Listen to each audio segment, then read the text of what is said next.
3 classics was to be the most controversial. Welcome to the first in our series of Ringside Theatre.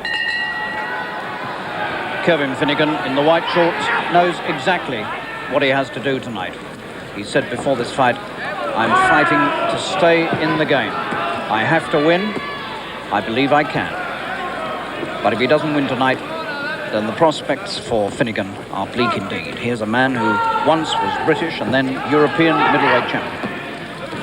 Gave up one, lost the other, and has never quite managed to come back again. Now he faces the man who very, very narrowly outpointed him in a fight for this same title last November, Alan Minter in the red shorts, southpaw from Crawley in Sussex, who seems to be improving with every fight. The way ahead for Finnigan is likely to be hard.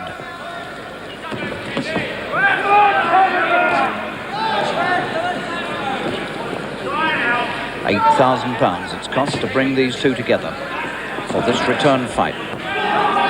If it's as good as the first one, then here at the Albert Hall in London tonight, at Mike Barrett's promotion, we're in for a really good fight.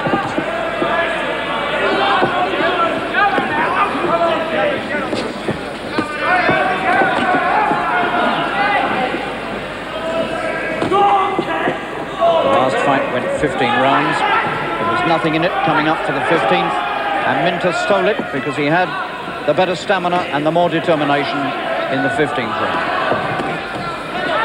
And the prospects are that this will go 15 rounds too.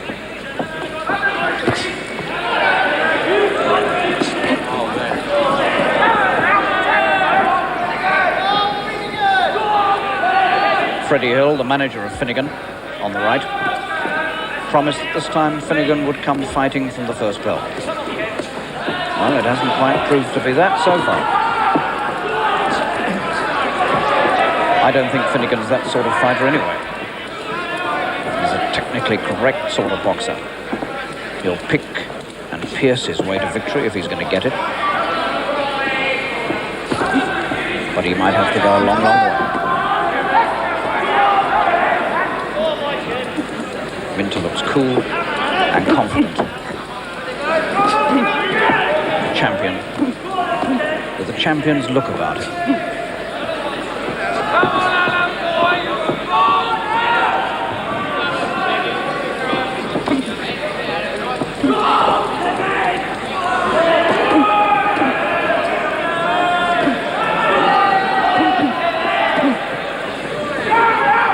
Good, clean, confident start by Minter. Finnigan trying to counter, getting outscored.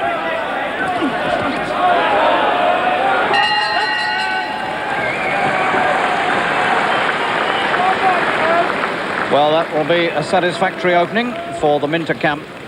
That's all they could have wished for. He did all that was necessary. He kept in command, and Finnigan threw nothing at all that could worry him.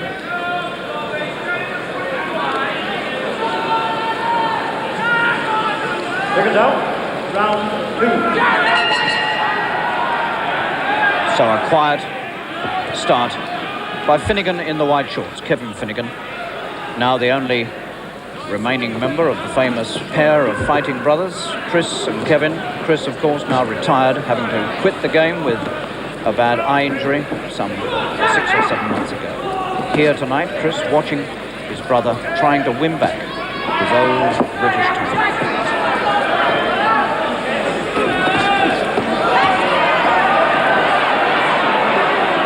Roland Dakin refereeing. Minter scoring crisply and cleanly and well already in these opening rounds. And Finnigan looking slow.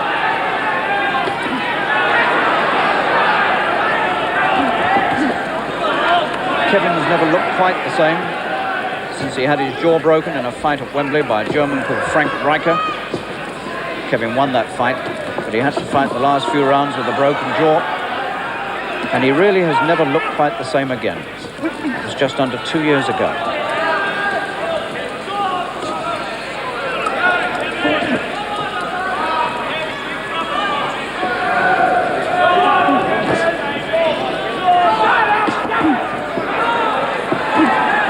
With Minter having proved that he's got the stamina to come good after 15, I wouldn't have thought that Kevin could afford to spot Alan Minter too many rounds at the start of a championship fight. It's a long haul back once you're 2 or 3 rounds down.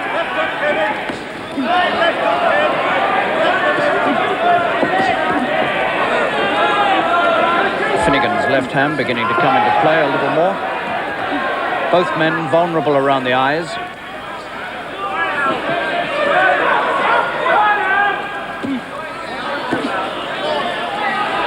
Southpaw right lead, keeping Finnigan off balance and out of distance.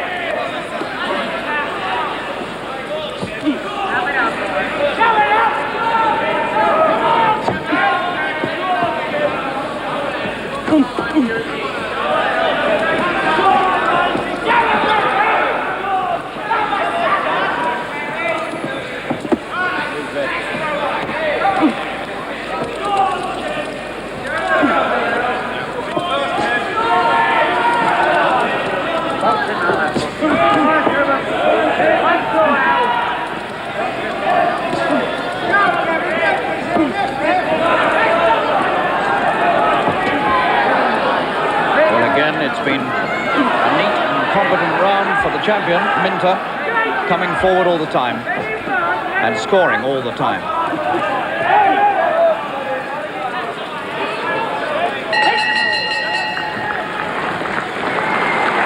So Kevin Finnigan, 28, surely now must be 2 rounds down and only 2 rounds gone.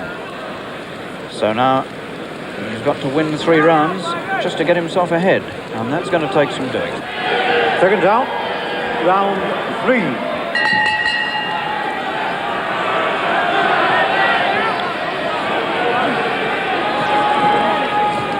The champion could hardly have wished for a better start. 2 rounds safely in the bag, unmarked, never really been in trouble. And a nice, comfortable lead, a good cushion on which to set out on the road to defending this title.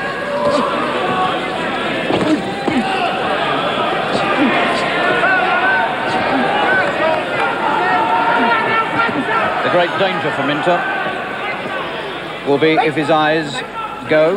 They used to give him a lot of trouble at one time. He's had some plastic surgery, which in recent fights seems to have cured the trouble, but nonetheless, one looks at them, and you look at them now and you see a lot of white grease smothered above the eyebrows of Minter. Look at that face. The corner clearly concerned in case he gets cut.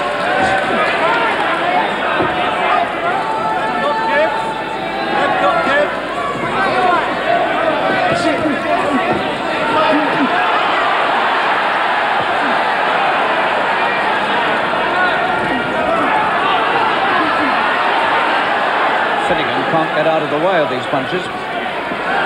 2.5 rounds now he's taken them, and so far has found no answer.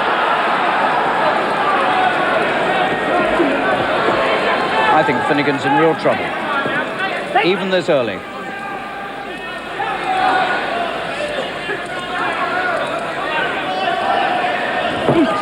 The effort that's going to be needed to subdue Minter is going to be something well above, I suspect, what Kevin can produce. Well, we'll see.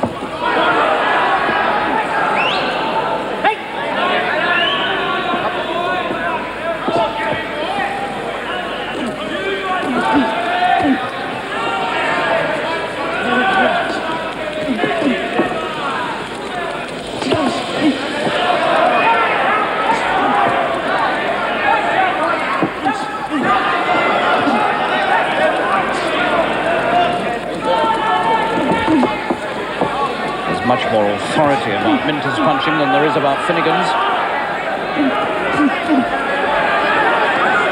And already Minter, even at this early stage, is beginning to open up with 2 hands. Neither man is a destructive puncher, but Minter's catching Finnigan with a lot of punches, and the accumulation of those punches is already, I suspect, beginning to tell. All the work.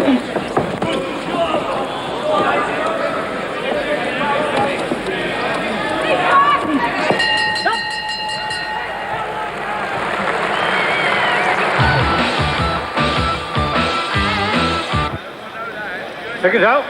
Round 6.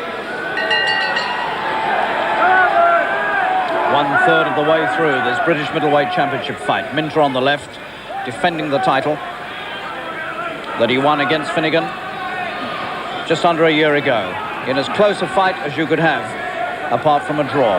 He won it on the last round after 15. Sid Nathan, the referee, then scored it just half a point for Minter. That's the narrowest possible winning margin. All on the last round then. Minter now in this fight against Finnigan has set off with a good lead.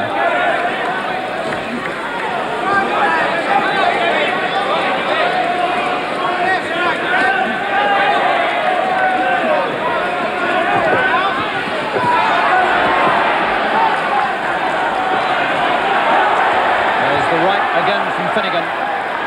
The punch that shakes up Minter. The punch that shakes up Minter whenever he throws it. But it doesn't come quite often enough.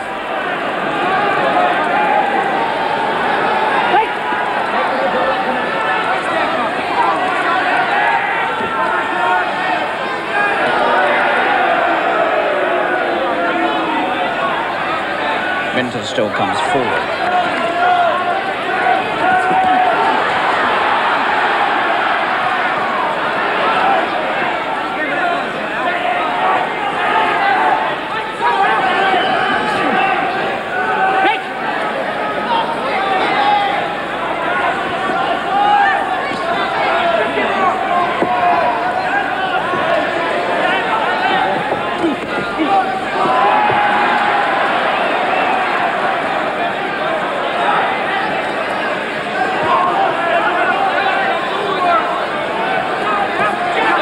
Southpaw right hand still popping out into the face of Finnigan, keeping him at a distance for the most part.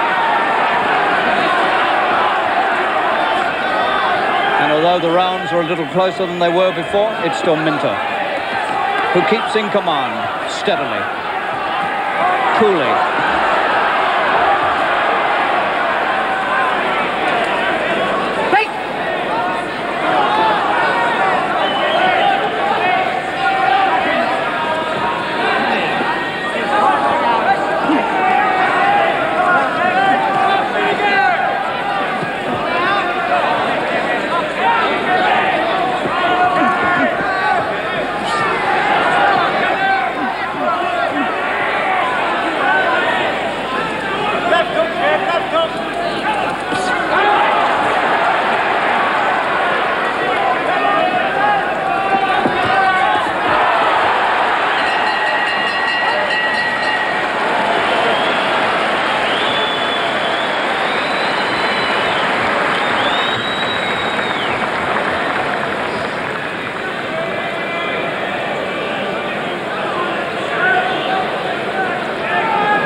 Seconds out.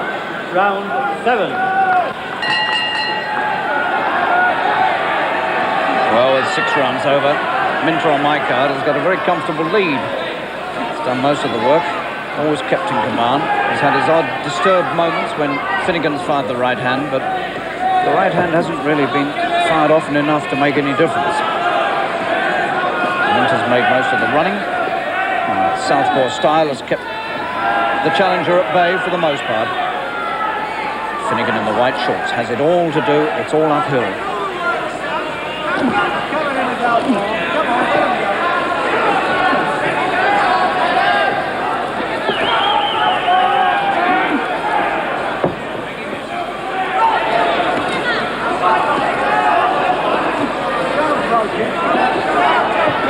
It's a quite different fight from the first one they had some 10 months ago, where fortune swayed back and forth in the early stages.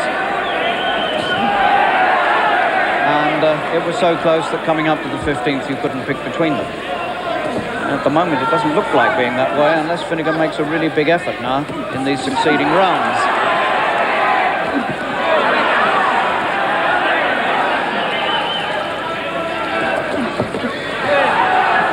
Unless Minter fades, and his past form doesn't lead one to think that he will, It's difficult to see how Finnigan's going to really get into this unless he produces a lot more good punches than he has.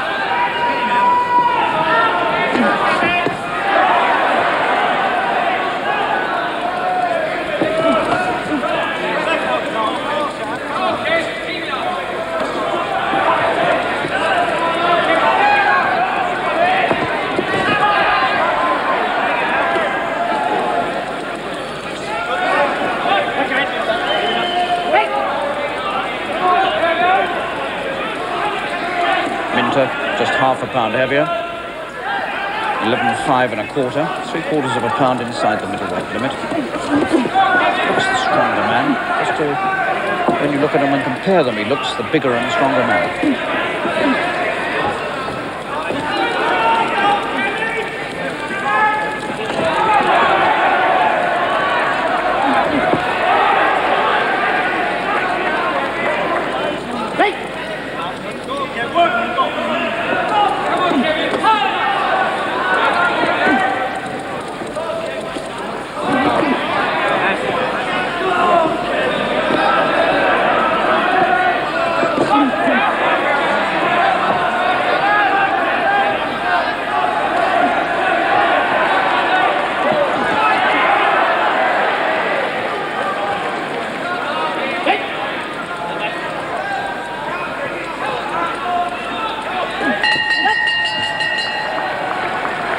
Well, in some ways, this is a puzzling fight from Finnigan.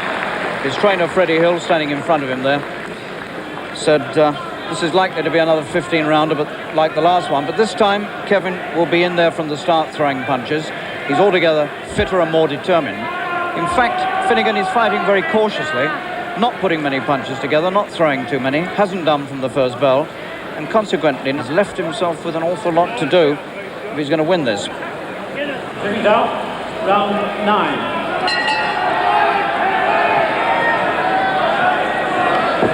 So now we're well on into the second half. I have Minter well ahead. Not an opinion, I may say, which is entirely shared around the ringside from what I can gather. People are saying around me. Some have it much closer than I have. But I've got Minter quite well ahead.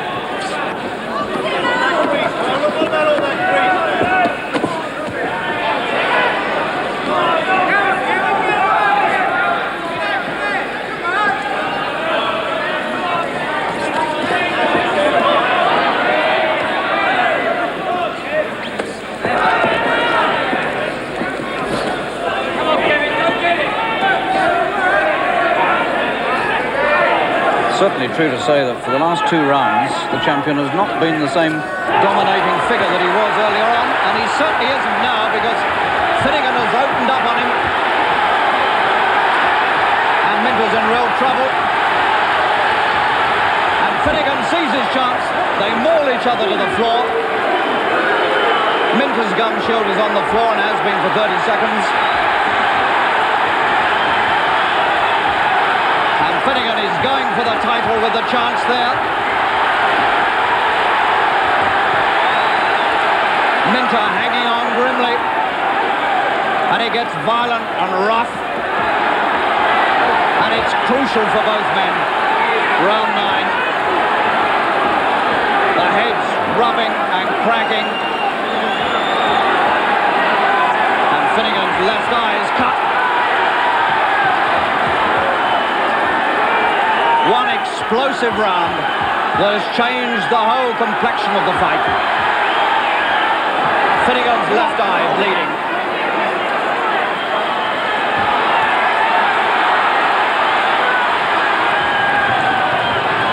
Minter desperately hanging on and now fighting back.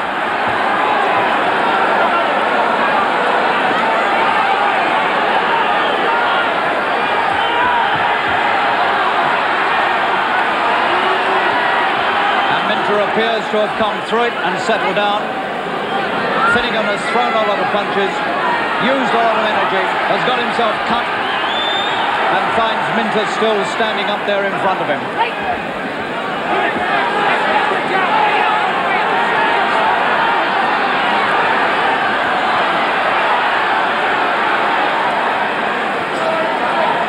And Minter's made a good recovery.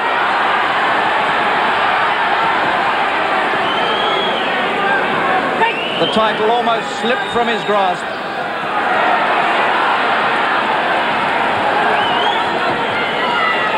But Finnigan finishes the round the worse off with that cut over the left eye.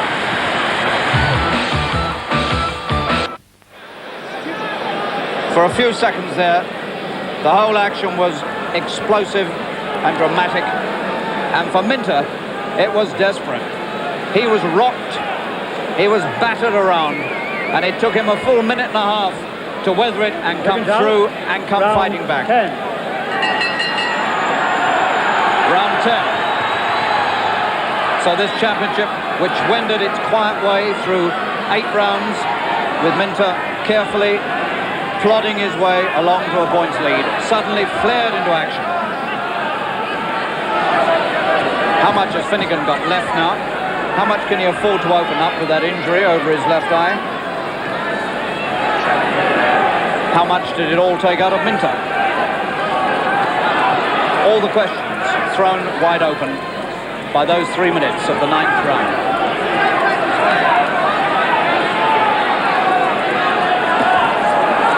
Heads crack again.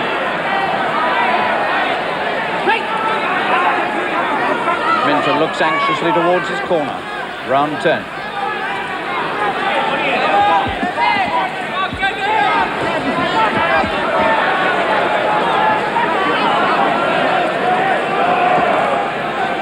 It's a nasty looking cut. Curving downward cut near the bridge of his nose towards the left eye. Finnigan.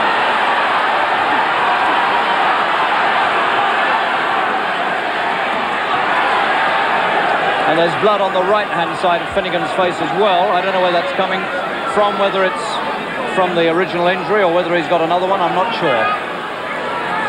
Now he's got a second cut.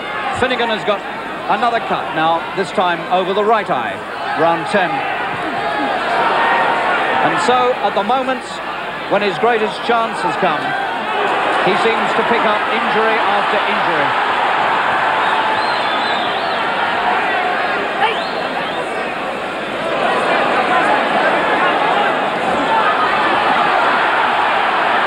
Tries to mount another two-handed attack, but there isn't quite the same savagery about it as there was in the 9th.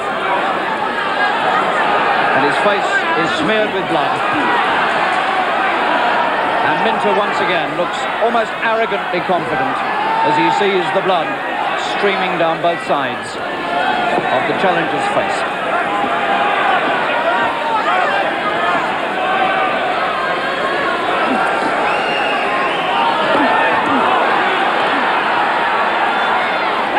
Solid punches hit Kevin Finnigan, but Kevin, like his brother Chris, is made of courage, and there's no way he'll quit. But the task in front of him now looks almost impossible with those 2 cuts.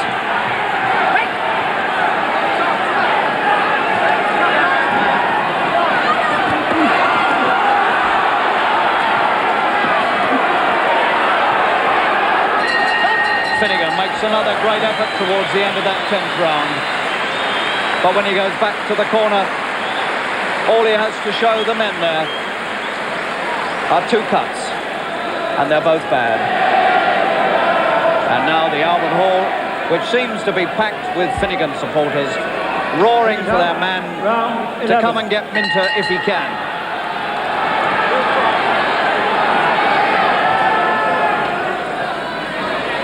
They've patched up the injuries. He looks better.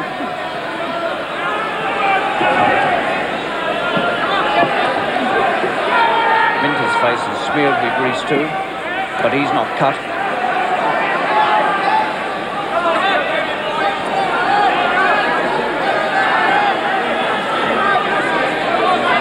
Finnigan peers out from eyes which are disappearing between mounds of flesh, and the eyebrows above looking ragged and scarred and patched.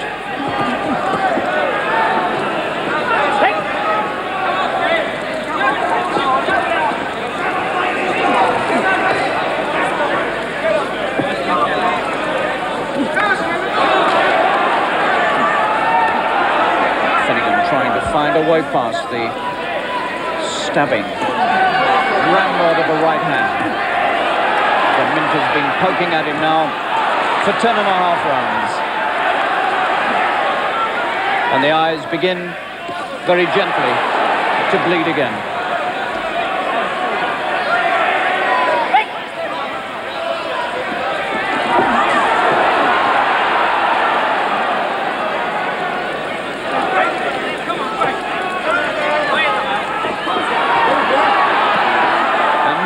Looks like a man who knows he's come through the worst that the other has to offer.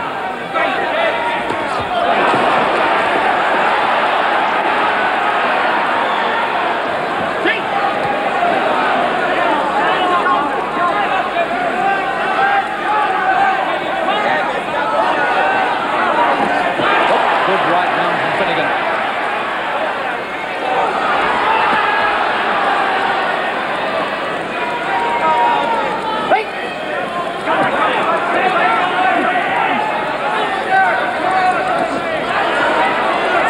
Left eye looks rather worse than the right.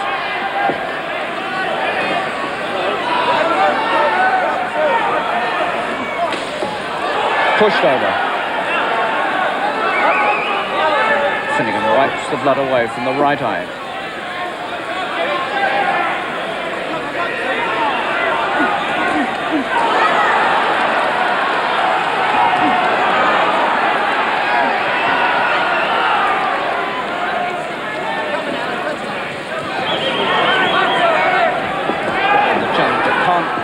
Find the punches with which to deal with this confident, commanding southpaw champion, Alan Minter.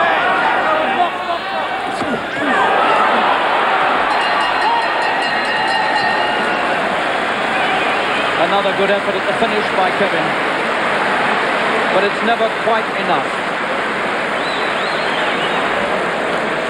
And the rounds are running out on him very rapidly. Seconds out, round 12. And for the first time, the supporters of Minter managed to make themselves heard over those for Finnigan. And that might well be a sign of the way things are going.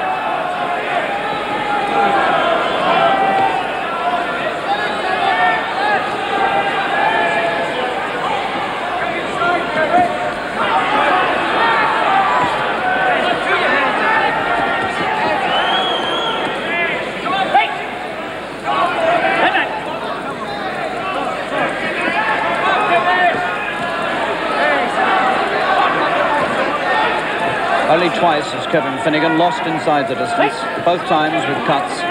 Nobody's ever actually stopped him through sheer punishing physical exhaustion. You don't put the Finnigans away like that.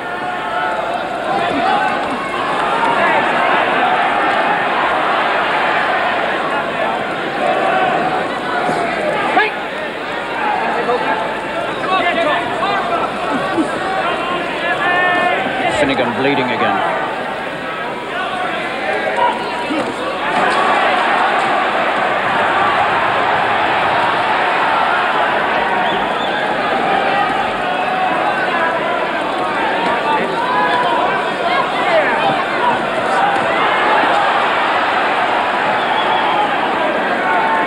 Minter confident enough to swap two-handed exchanges.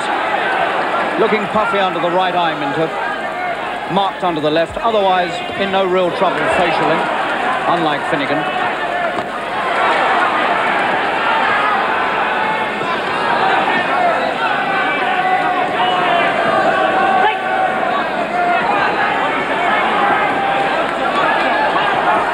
And from being a very quiet, almost sedate fight for 7 rounds, suddenly it's become brutal, hard, sometimes savage, and punishing beyond any question.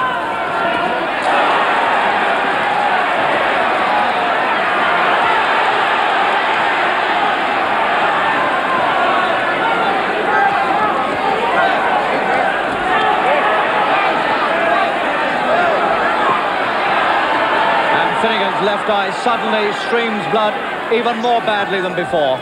And it runs down over the shoulders of Minter, and the right now is bleeding very, very badly, and Roland Dakin is going to have to look very closely at those injuries.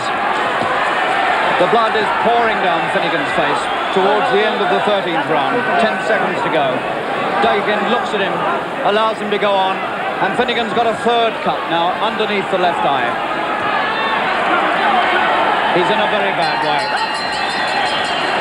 But he wants to go on fighting. The question is, will the corner or will the referee allow him to go on?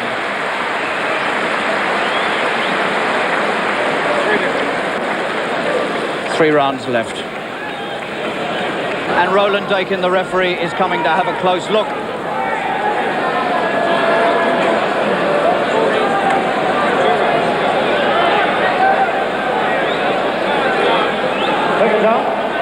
And there's some doubt whether he can come out, and he's going to come out. He's coming out.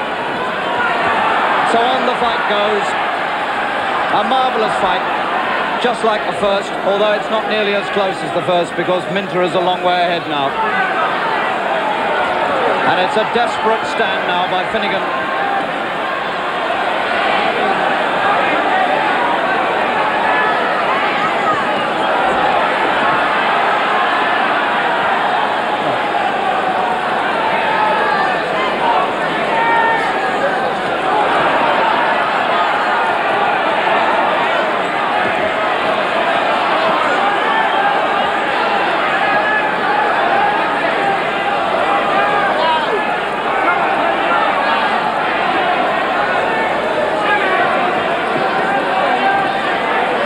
Finnigans have always been renowned for courage,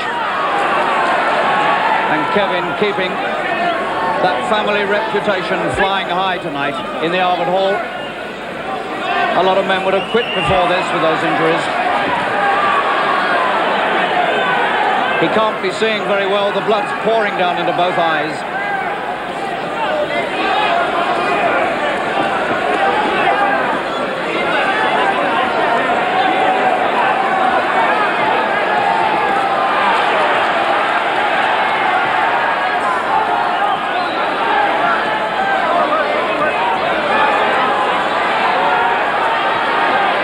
What can Finnigan do?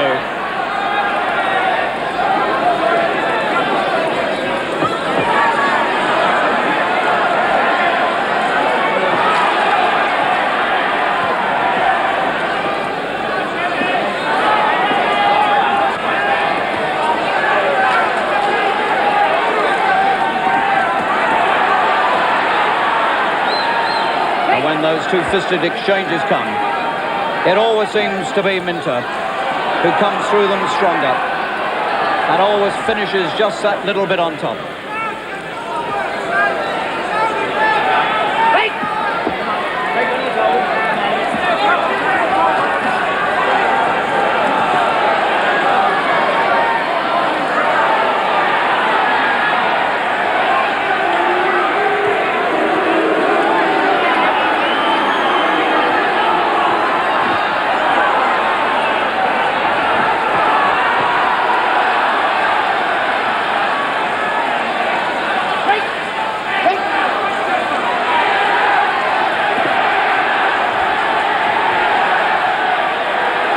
This crowd shouting and urging Finnigan to do something. But what can a man who has to look through a red curtain, what can he possibly do? And back he goes yet again, sprightly enough on his feet. But that face really is in a terrible mess. 2 rounds to go. Second out, round 14. 2 to go. And Finnigan, amazingly enough, still there. Although 2 or 3 rounds ago, you really would have bet that he'd have to be pulled out of this with those injuries. But the corner and the referee, Roland Dakin, giving this brave challenger every possible chance to win back the title that once was his.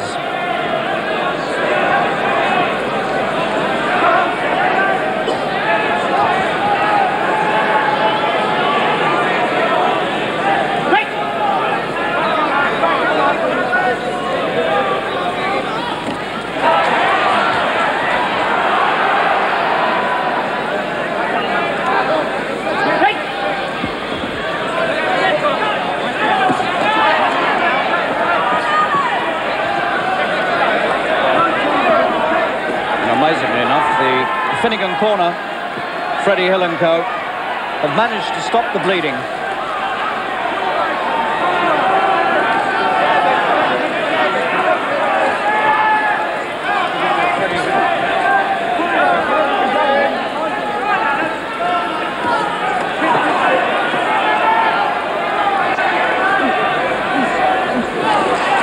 So Minter, who some minutes ago might have thought that he hadn't got far to go, is probably now going to have to wade his way through 15 rounds, just as he did before.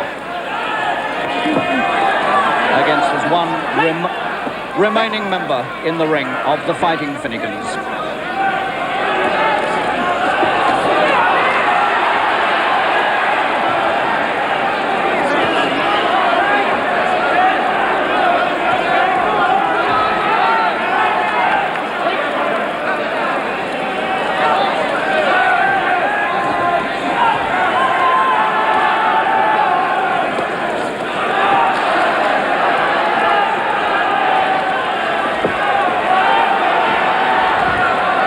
Furious battle, slipping and sliding in the water in the corners where the seconds have thrown it over them to revive them.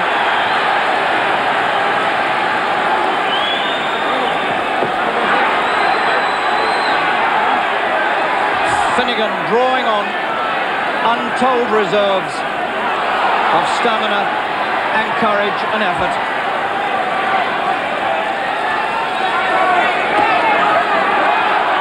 Dragging up something from the depths of despair. Bleeding badly again. Still one more round to go after this. The closing seconds of the 14th.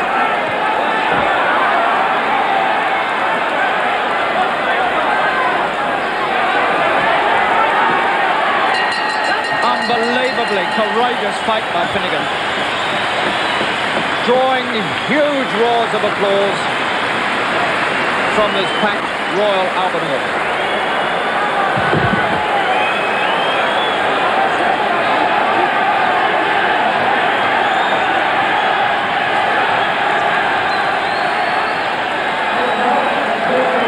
Last round. So do great waves of applause. They enter the last 3 minutes. Finnigan in the shorts that once were white and now stained almost crimson, like Minter's.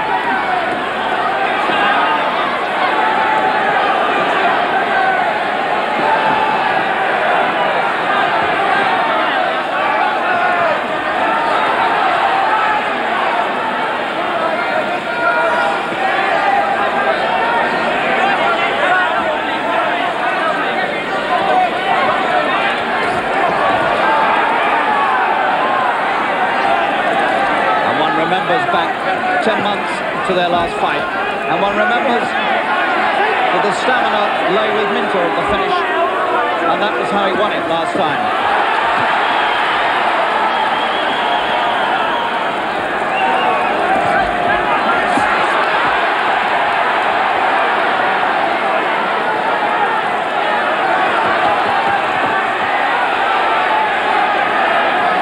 You get the feeling now that for several rounds Finnigan has been fighting on nothing else but blind instinct.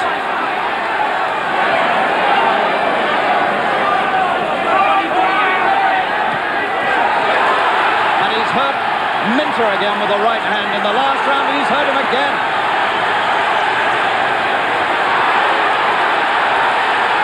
And Minter suddenly wilts.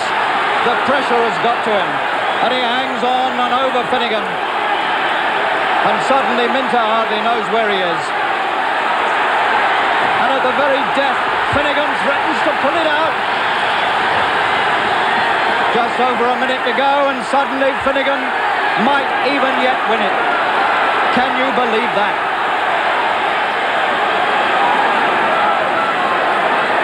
He's brought the Albert Hall to a fever pitch of excitement. Minter visibly wilting under the pressure in the last 3 minutes.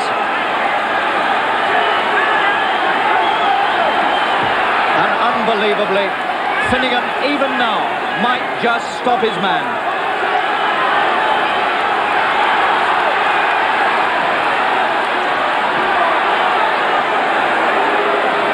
30 seconds.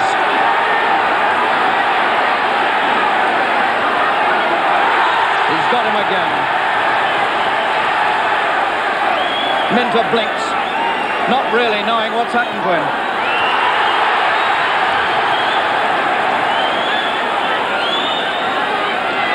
Seconds. Finnigan bleeds badly from the eyes, but he's winning the last round out of sight. There's the bell. What an amazing championship it was, and Minter's won it. Minter had to win it. He was a long way ahead going into the last round. Finnigan certainly won the last round, but he didn't win the fight. So Minter wins the Lonsdale belt as his own personal property. As you can hear from the crowd, not everybody agreed with the decision, and Alan Minter is the first to admit just how tough and draining his fights with Finnigan were. The story of their second fight is most intriguing. It's all right talking about the middleweight situation today and the hard fights that are around, but the Finnigan-Minter fights, wars. And I remember fighting Kevin, the three of them. I think I fought Kevin 4 times. But the first 3, the fights went 15 rounds and I won by the smallest possible margin of half a point in all 3 fights. And in those fights, as I'm waiting for the decision, I thought Finnigan, in all 3, had done enough to beat me. But I got the nod. And there was one fight, I think it was the second fight with Kevin. I watched it on, funny enough, I was in this pub, and it came on television, the second Minter Finnigan fight, and he got me in the 9th round, and he got me in the 15th, and you know you're hurt, but you don't know how bad you're hurt until you see yourself. And I couldn't. How did Finnigan win the last round? And I couldn't fathom it. And all of a sudden I'm driving home and I think to myself, that's what he done. And I remember going back to my corner, and they've gone, Alan, this is the last round. If you don't win this last round big, you've lost the title. You've got to go out in this last round and win it, otherwise you're finished. So I went out and I had a trivia round. And I went back over to the referee at the end of the bell to have my hand put up. And the referee's gone, there's still one more round to go. So they sent me out in the 14th, telling me it was the 15th. So I've given me all, thinking it was the last round. But I still had one to go, and that's how he won the last round. Well, it was a controversial decision, that second one. Yeah, it was close. It was. But I'll tell you what, how I done it. I took a good early lead, and he come back in the later rounds. But the early lead I took covered myself. Nice cushion, yeah. Then I fought him in the 3rd time, which I won quite comfortably. Still close, still a split decision. But luck was on my side, and you know, I know Kevin well. I've been out with him and everything. And if I wasn't around, I think he would have been middleweight champion of the world.